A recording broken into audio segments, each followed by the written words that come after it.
The other weird thing about demon possession is when these people were possessed by demons, it seems like they act very different once they get around Jesus than they do most of the time.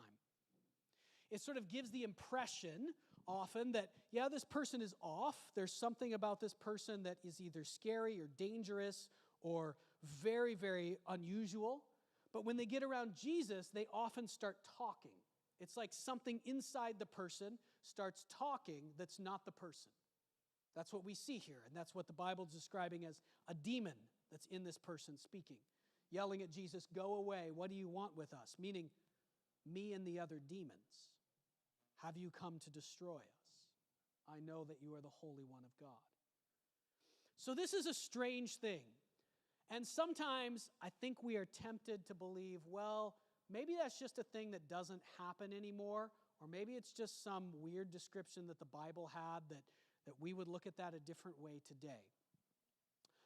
It is true that this is it's either doesn't happen that much here, or it's hidden.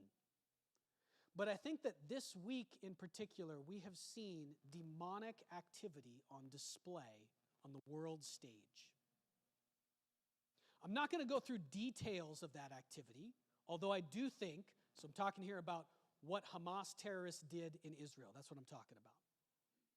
But I am going to give you a couple of examples of things they have said.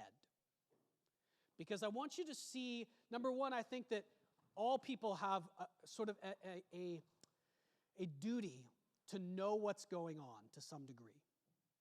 And I think it will help us understand what's going on in Scripture. I'm just going to give you two examples. They're not going to be graphic, so don't worry about that piece. This is a picture of a Hamas terrorist who was captured by Israel in this past week, and Israel released a video of him being questioned. There's no torture going on. He's just in an office. You can see it doesn't even look like a jail.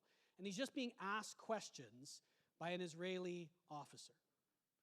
And the question that the officer is asking him is, what did they want to do with them?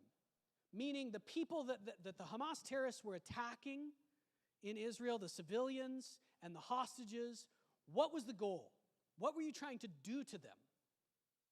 And this guy doesn't want to respond. He keeps saying, I don't want to tell you. I don't want to tell. Did anybody see this video? I don't want to tell you. I don't want to tell you. He eventually says a few specific things that they wanted to do to them, like physical things that I won't repeat. But the thing that struck me so much is when he finally decides to speak, his first response to the IDF officer is, we wanted to dirty them. We wanted to make them filthy. We wanted to make them unclean. What? Look back here. This is going to give us insight into what Jesus is dealing with here. The words that the New International Version translates as an impure spirit, that word is the Greek word for unclean. I've often wondered, what does it mean for somebody? Why do they always refer to these demonic spirits? Why don't they don't actually call them evil spirits. That's not the New Testament word for these spirits. The word for these evil spiritual beings that invade people, the most common word by far is unclean. And what this guy says to the Israeli soldier, his gut instinct is, our goal was to dirty them. Our goal was to defile them. Our goal was to make something that's clean. Our goal was to ruin it.